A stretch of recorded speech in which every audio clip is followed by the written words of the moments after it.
It's Laura, Scattered Woman. I am so glad that you got to come and join us today. Today, I apologize. I put the scheduled post where you could get reminders and everything on the wrong time. So we had to totally switch to a new schedule, but we're here. So hopefully everybody will be able to find us, and I'll go back in just a minute and share it out so everybody can remember that or find the new post. But today we are talking with Megan Harrison, who is one of my lovelies from my Laterno days. So my first year as a resident director, Megan was an incoming freshman. So we came in and learned the ropes together, which was kind of fun. And she was on the floor that just adopted me and helped me figure out what all this was about. So this particular class and that particular floor have a very special place in my heart. So yay, Megan, I'm so glad you got to come and join us today. Yeah, thanks for inviting me. I'm excited. Yeah. So essentially what Megan has done is she did the working thing, and then she got married, had a baby, and worked at home for a while after a very, very short stay-at-home mom period. And then is now transitioned back to the working world with a young child at home.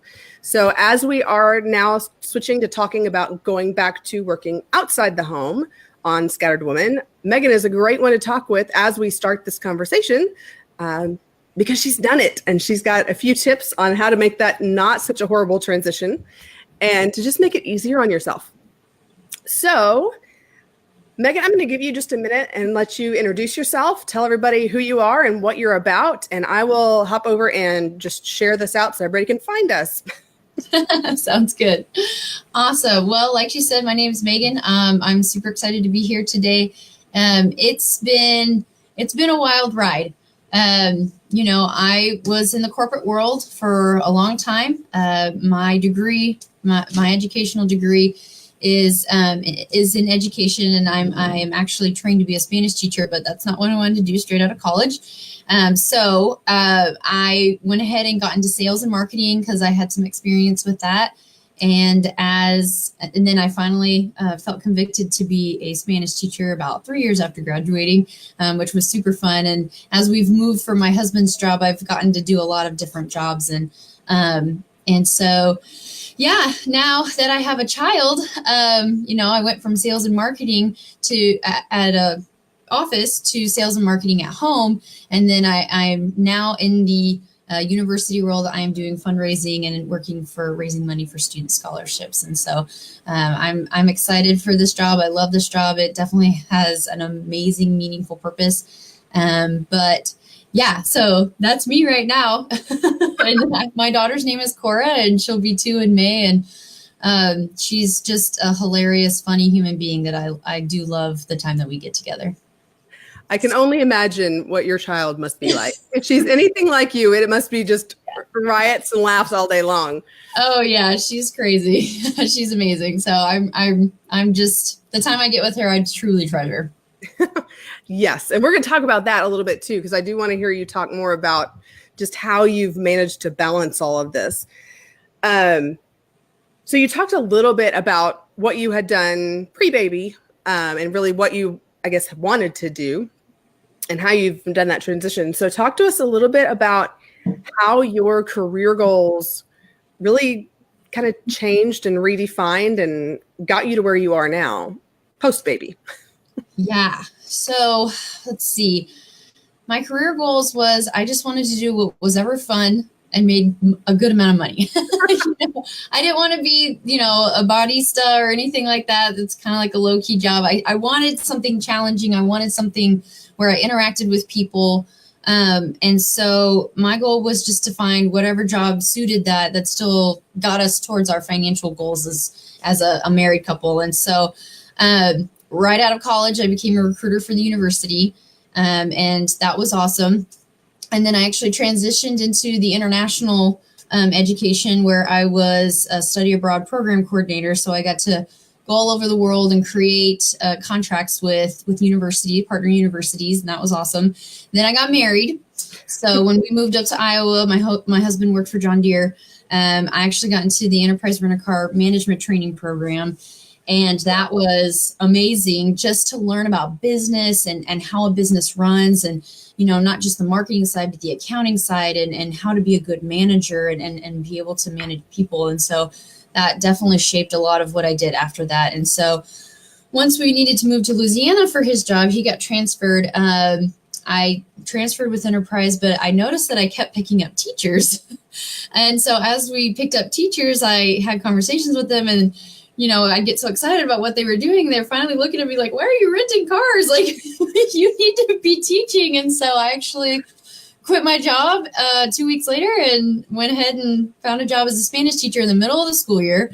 Oh my word. Oh my gosh. It was so, like, those kids were so hard to break into, but once you did, like, I got to be with them for 2 straight years, and it was awesome to see them all graduate. The year I decided to resign, because it really felt like it just kind of packaged nicely, and it was a great way to end, and then move to Georgia after that. And that's when I found out I was pregnant. So I knew I couldn't teach again. It's just, I love teaching, but I throw my whole heart into it. Like, my entire heart just goes into teaching and lesson planning and making sure that I have enough energy for my kids. And so when I was pregnant, I was like, okay, let's do something that's still in sales and marketing. And so I actually applied to be a marketing director at a Chick-fil-A. And that was super fun. And you just basically get to plan parties and involve the employees. And, they're all high school students. So I was still around high school students, which is super fun. But as the pregnancy went on, the stress started to increase. Sure. Demands from my boss were pretty hard. It is a sales and marketing position. And so we needed to increase our revenue. And unfortunately for his store, it just wasn't going to happen. And so when I told him that I wouldn't be coming back after baby was born, I was at 30 weeks, he went ahead and decided to let me go.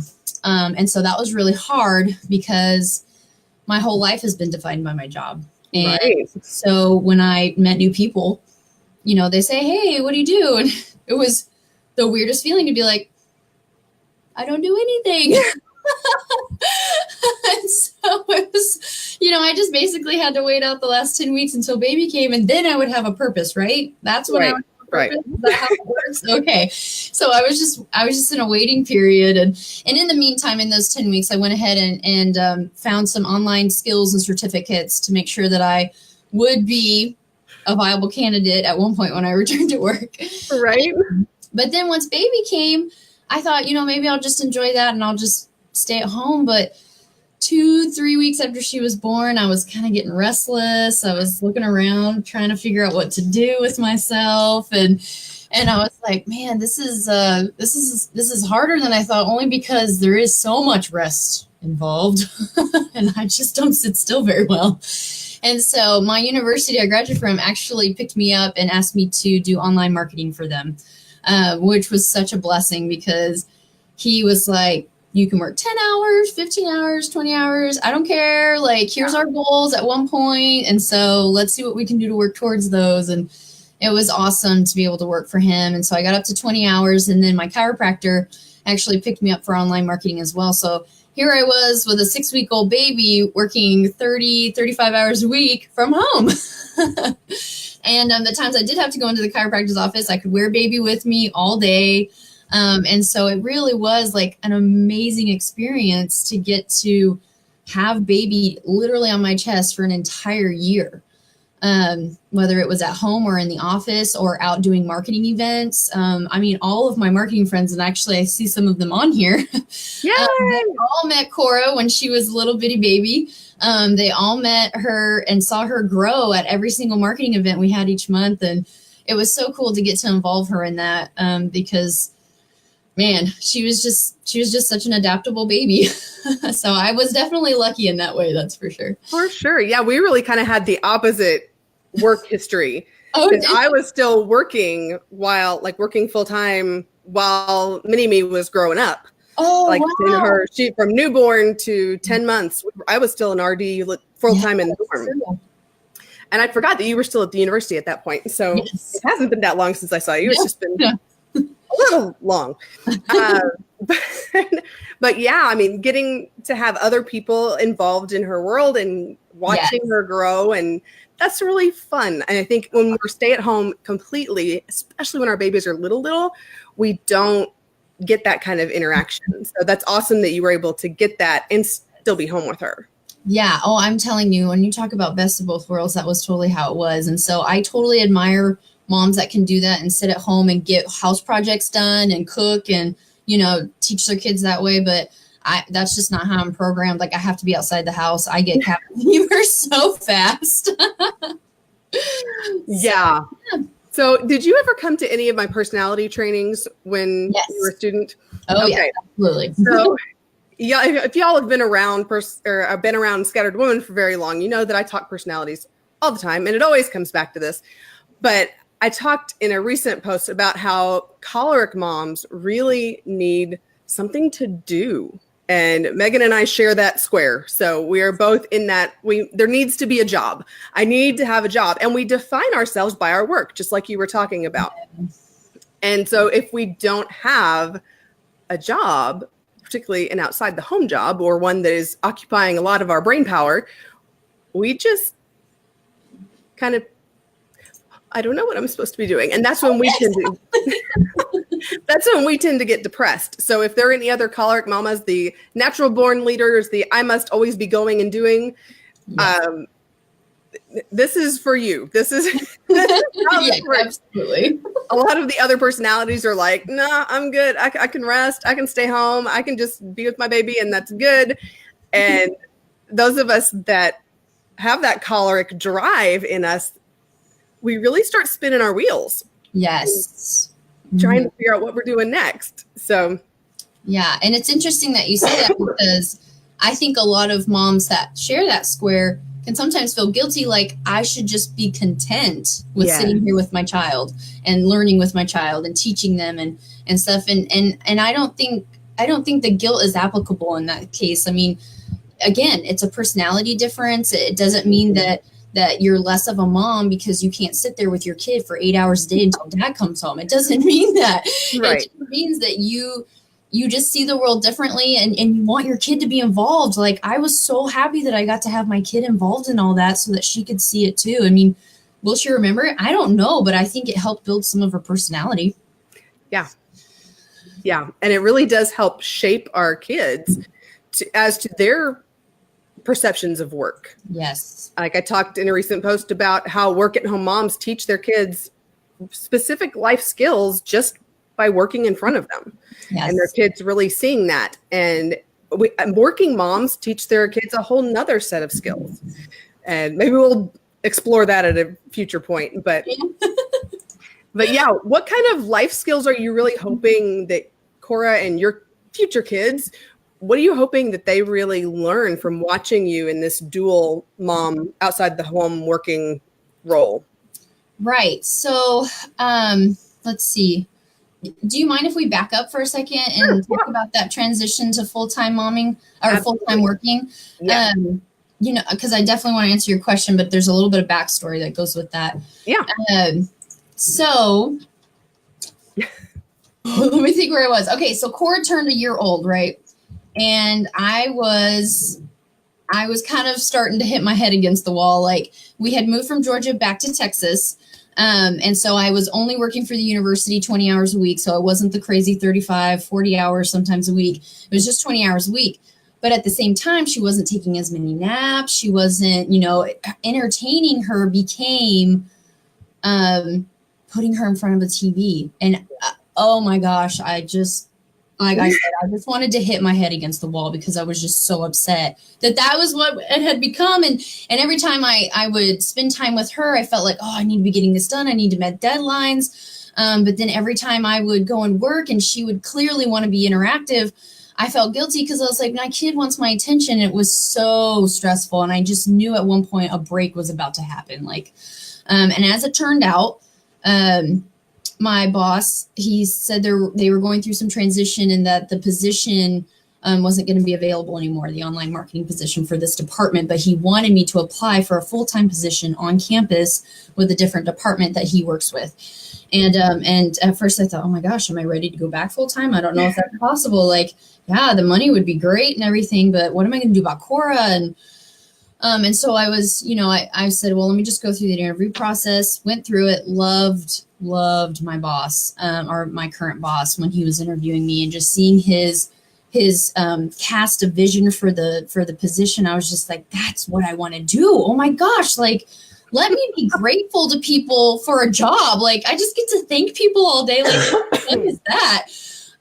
In case you guys didn't catch it before, I raise money for student scholarships, and I'm the director of donor care, and I just get to be thankful that people are interested in our mission and support our students. And so I really, really love my job. Which really is a great fit for your personality. Yeah, like, I try really hard to, like, every time I learn a new language, the first thing I learn is thank you.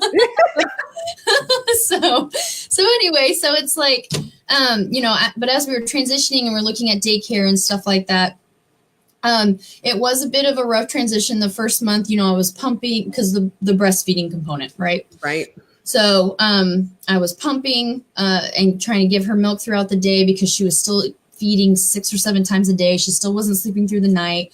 And so I was tired. But we finally decided, okay, let's just go ahead and wean this. We've got to put an end to this. And I was ready to be kind of free from that as well.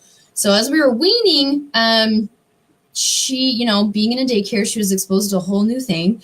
She started getting sick, and she had never been sick ever in her entire year and a quarter of life. And so she got scarlet fever. She got a cold. She got, I'm pretty sure she got the flu at one point, and then all the teething fevers and stuff like that. And anyway, so it was a rough month weaning. And then once we finally got her off, she hasn't been sick since. But I was nervous at first. I was like, oh my gosh, I've only been here 2 months and I'm going to use all my sick hours. What am I going to do? My boss is going to kill me. But they were awesome. They let me work half days from home. They let me work full days from home. They let me use some of my sick hours. And they just were so flexible and so awesome. And I was very grateful. But it did garner a conversation that I had to have with my boss about, you did hire somebody with a 1-year-old, and I am transitioning and stuff. And he was so understanding. I was very grateful. And so, but I couldn't just be sneaky about it. I had to be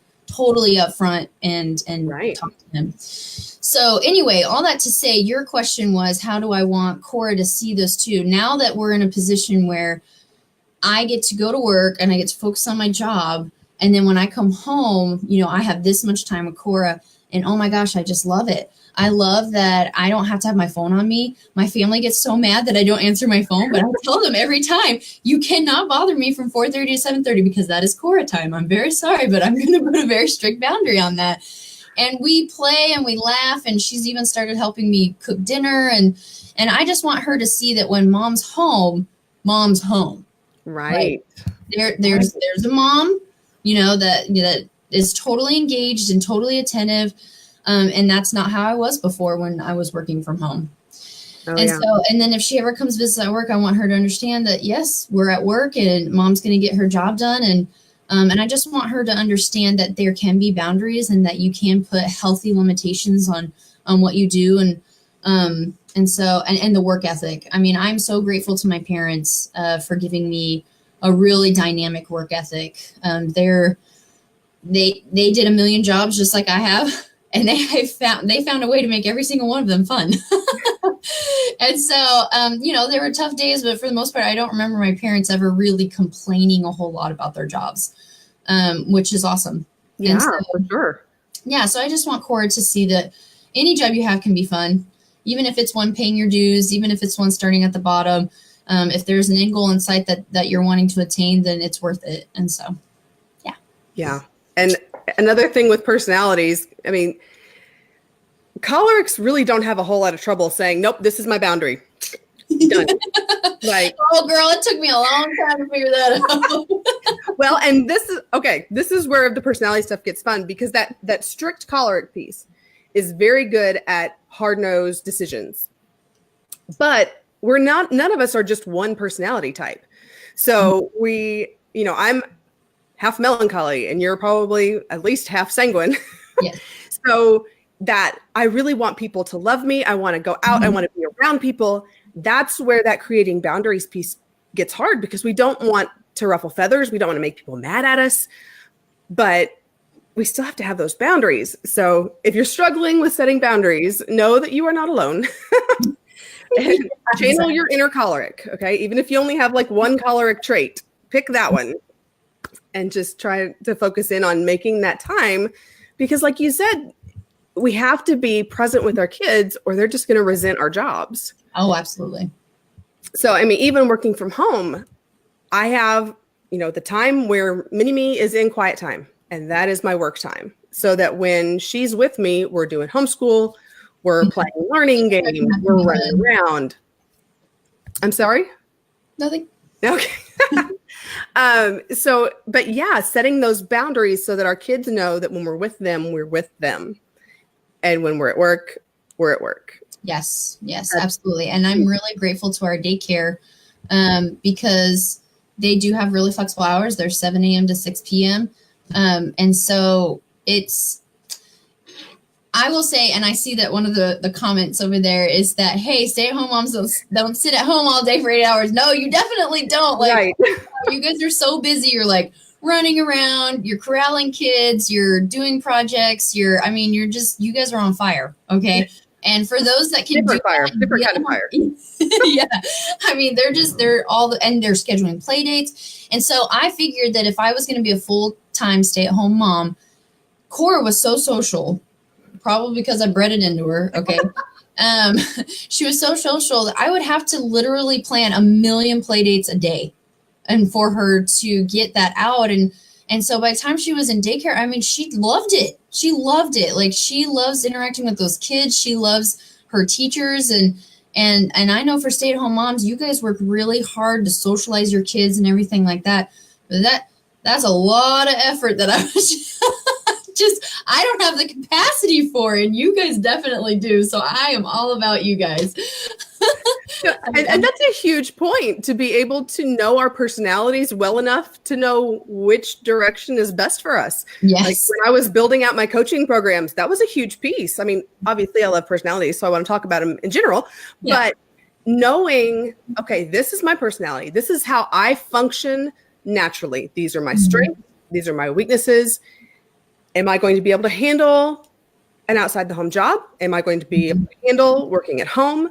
Right. Which of these is the best choice for me? And I think when you sent me your answers to these questions ahead of time, you were talking about how you have to make the choice that's best for you. Yes. And it's huge, just understanding ourselves well enough to make that choice. So it's encouraging to see that you really stepped into that and you said, nope, this is me. Yeah, because 1 million people tried to talk me out of it. I mean, I love my community. I love that they have such deep faith. I love that. But the notion is, the typical notion is, why would a mother want to be anywhere but with her kids? Mm-hmm. And I get that, because I do. I love my child so much. But that was what I was faced with when I said, hey, I've got an interview for this job. And I mean, it was just pounding with this notion, like, you want somebody else to raise your kids? And it's like, I had to really pray about it, because I did think about it. I was like, I no, I don't want somebody else to raise my kids. And yeah, they do spend more time with her than I do. But I think a year, I spent a year with her. She knows who I am. We have a function. We have a routine. And I knew that for, again, like you said, Laura, for my personality type, that was what was going to be best for her personality type. My second one may not have the same personality type, and they just want to be a bump on the log and stay with mama all the time. Okay, I get it. I will reconsider then. But for now, I mean, she is having so much fun, and I couldn't have given her that. I would have sat her in front of the TV, and I hate that about myself, but I also know that about myself. Yeah. Okay. If you know differently about yourself, then that's awesome. I'm all for you spending time with your kid. But again, it's person by person. It's totally person by person. For sure. Rebecca says, I'm so sorry that people said that. Oh, it's okay. Unfortunately, it's reality. I mean, nobody is harder on moms than other moms. Oh, so true. I mean, we really have to learn to accept that about each other. I mean, I can't go back to work. That is just beyond my capacity to go back and work outside the home right now. And I can thrive working from home. Yes. But you know yourself well enough to know I can't thrive at home. I My can't. kids are not going to thrive if I'm home. Yeah. So being able to have that dedicated time where I'm focusing on this job and now I'm focusing on the mom job. That's right. It's huge. Yeah. And so I'm grateful for the time that I do get at home with her because, I mean, we're working on language development, right? And so I'm actually teaching her Spanish as well as English. So Hawk is talking to her in English and I'm talking to her in Spanish. And before, where I was just running off Spanish at her and she was kind of like, now I can sit there and we talk about Spanish and we talk, okay, this is the, you know, like, ¿qué dice la vaca? Like, what does the cow say? And I show her pictures of the cow. And so it's more interactive. It's more fun. Her daycare worker speaks Spanish to her. I'm thrilled about that because you know way more than I do. I think she's probably going to know more than me by the time she's 4. Probably. And I'm totally fine with that. I think it's great. And the language development and the social interaction for me is a huge plus. Sure. Especially, I mean, you're coming from a sanguine personality. Your daughter sounds like she's got at least a little bit of that in her. that social component is huge. And it's awesome to be able to take your child and say, okay, I know that this is what you need right now. Yes. Like I said, it might change in the future, but for now, this is a great place. I'm totally at peace with where we're at. Yay. I love that. I love hearing moms say, this is what I'm supposed to be doing. And I love it. Mm-hmm. Like, that's the best thing for me. And that was, even when I was doing career counseling at Laterno, I loved seeing students come in and say, yes, this is what I'm supposed to be doing. And they're so excited because they finally figured it out. Oh my gosh, college is so confusing. There's like a million career tracks. Where do I go? See, clearly I didn't pick just one. And ironically, that's standard now. Like the average is that the average American will change careers 3 to 5 times in their lifetime. Oh, see, you already hit it. Not even 30. Yeah, you're already going to pass that. You're not average. You're above average. So, but I mean, that's just the reality of life now. I mean, it's having multiple jobs. It's changing careers a lot. Mm-hmm. And I think moms, when we're considering transitioning back to work, we have to be open to that. Yes. We have to be open to a job that's going to meet our family goals, our career goals, and it may not be the same thing we left. Right. Mm-hmm. Yeah. I mean, I would love to go back and teach one day. And my boss knows this about me. I love teaching, but 12, 13, 14 hours a day. And I know you don't have to do that, but that's like what I like to put into it. And I'm sure that I could find more boundaries now, but I loved teaching. I mean, my husband says that he's never seen me more involved and energetic than when he saw me as a teacher. And so one day I'll get there, but for right now, it's just not possible with a 1-year-old. Yeah. I like these hours right now. I think they're perfect for having good balance with Cora. And then maybe when she goes into school, maybe I'll go back into a high school or something. But for now, this is perfect for us. And I think that's the important part is like, you don't have to look 5-10 years down the way. I mean, obviously I want my master's degree. I don't know what I want it to be in. Do I want it in education? Do I want it in Spanish? Should I get it in MBA because I'm in the sales and marketing world? Like, and so, but again, it's just one decision at a time. So yeah. I think one of your questions was, if you knew a coworker who was pregnant, what would you tell them? I just think the biggest thing, and we've talked about everything else you can ask, but the biggest thing is you don't have to make any decisions right now. Exactly. You need to enjoy this time really in understanding what it means to be pregnant, understanding what it means to have a child inside you, and just enjoy that. You can make those decisions later. You can talk to your boss. You guys can work out a plan. There are options for you. Yeah. Yeah. And it's similar when you're thinking about going back to work as well. So maybe you made the decision to go back home and you're one of the 74% that are going to return to work. Yeah.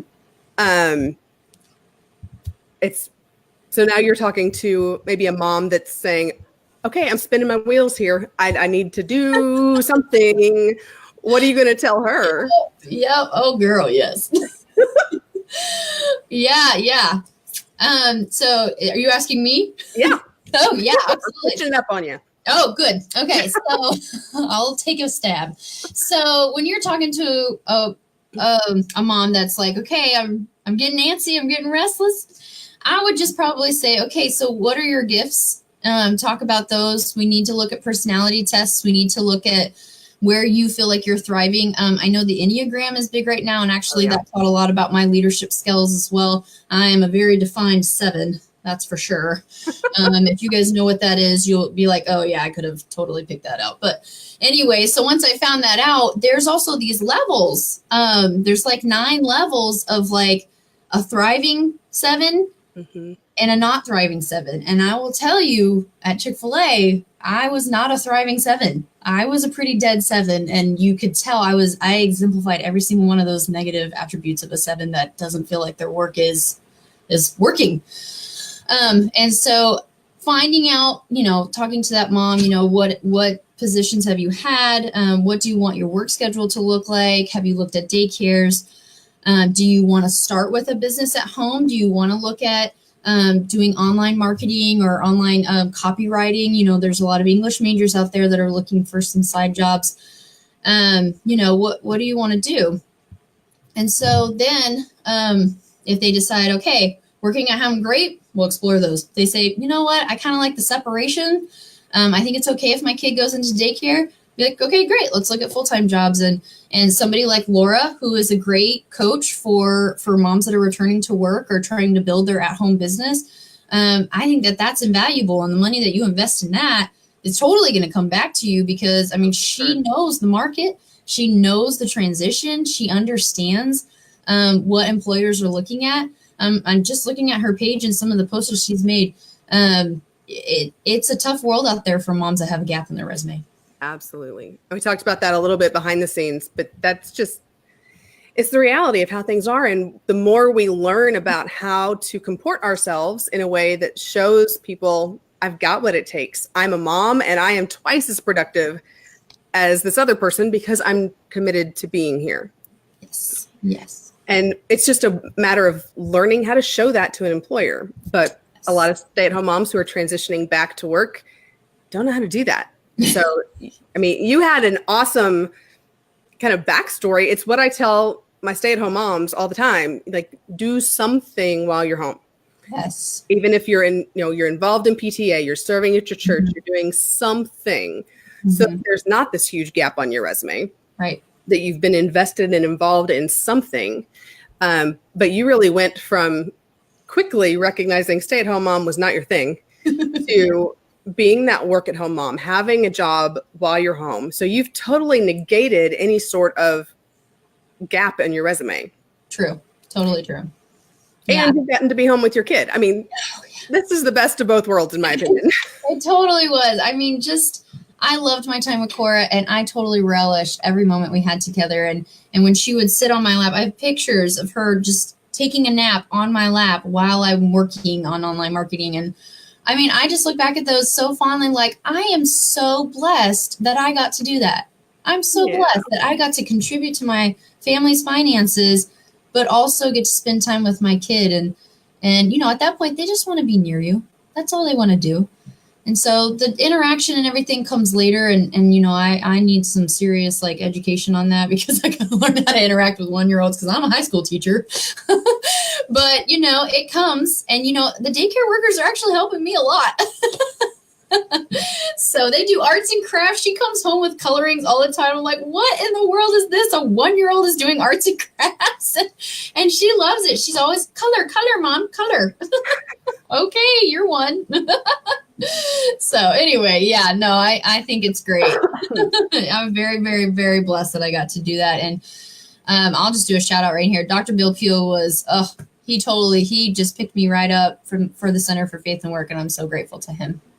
That's amazing. Yeah. Yeah. The Center for Faith at Work at LeTourneau is awesome. Just saying. So check that out as well. Thank you, Joe, for putting that link to my About page in the comments. That's super helpful. If you are interested in learning more about going back to work as a stay-at-home mom, I've got lots of free resources and articles all over my website. And then I've just put up a new page specifically about coaching. So if you go to Work With Me and Career Coaching, you can learn more about how that works and how I can help you figure all that out. So you're not just spinning your wheels and going, I need to be doing something, but I don't know what to do. That's what I do. Yes. I was a career counselor. I was a dorm mama, like talking to women about career things and what makes them come alive is what I do. That's what makes me come alive. Yes. And you need that. You need that sounding board. That's for sure. Absolutely. Absolutely. And it makes the whole process much easier and much faster. Like when we try to DIY a job search, it just takes forever. Yes, absolutely. Absolutely. So, hi, Lindsay. Yay. This is not a mama yet here, but so good to see both of your laughing, smiling faces. Oh, hey, lady. Oh, Lindsay. Another one of our Laterno ladies. Love it, love it. I do see that Soraya's on here. She is actually a photographer, and so that's actually how she supplements her income. Is she does photography, and so she gets to spend time with her boys, but then also make some money on the side. So that's pretty awesome too. There's just so many options out there. There's just so many. There are. And really, so the bottom line takeaway from our interview really is just you got to do what's right for you. And you have to know yourself well enough to make those decisions and choices. Yes, absolutely. Very cool. Well, we should probably wrap this up. We've been going for a while and we totally went off of the script, but we're having fun and we're still providing lots of awesome content for the people who decided to hop on. So yay. I'm so glad that you guys are here. If you have any questions for Megan, pop those in the comments and we will see if we can answer those real quick before we hop off. But Megan, do you have any last minute things that you want to share with anybody watching to encourage them, to let them give them some encouragement as we hop off? Yeah, absolutely. I think the biggest thing is this decision is between you and your spouse, and God, obviously. I mean, taking the Lord's direction and really praying about where you want to go is so vital, but it is totally reinforced by your spouse. You guys need to make sure that you're on the same page and that you guys are doing what's best for your family.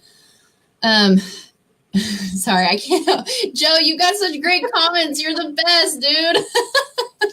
Joe is from my hometown. He's awesome. His wife, they had a boy and then twin boys, and now his wife is. This is Joe. I know your wife. Yeah, Potato Valley. Yes, Valley. Yes, yes. That's right. I forgot you guys know each other. Anyway, so homeschooled. She's homeschooling their 3 kids, and I mean she's a powerhouse of a woman, that's for sure. But she totally thrives in that environment. But anyway, the biggest thing is, like Joe's been saying, I mean, and he's such a supportive husband, is just totally be on board with your spouse and really pray through it together to make those decisions for what's best for your family dynamics. Because again, everybody is different. And so, yeah, that's the biggest thing I can tell you. Yeah. I love that you mentioned making sure that you're on board with your spouse, because that's a huge piece. And a lot of times when moms are thinking about going back to work, it's a financial decision. They need to be going back to work. And that money piece with spouses is just sometimes. So if we're not having that open, honest communication and really walking through that, then we're fighting the money battle.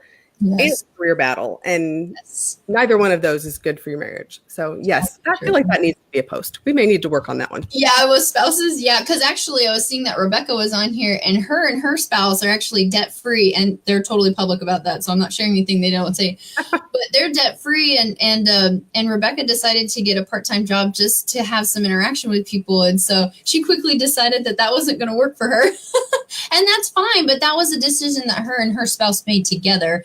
She didn't need to go back to work, but she wanted to. And so, there's so many great stories in these comments here. And I would be remiss to say that everybody's story is the same and that there's a certain path to take. So, right. There's just not. Mm-hmm. There's just not. There are so many different ways that we can take our mom careers. And that's why we're doing these big series. That's why we're exploring at-home work and going back to work. And we will eventually be talking about remote work like you were doing work at home for an outside company. So you're not just running your own business. Right.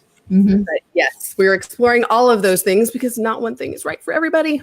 So Got to know what's right for you.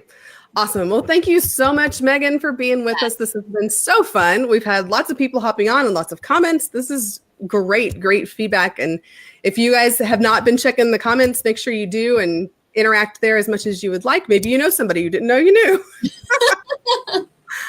All right. Y'all, if you want more information about my going back to work coaching, hop over to scatteredwoman.com/career-coaching, and that will take you right there. And we will talk to you next time. Bye, y'all. Thanks, guys. Bye.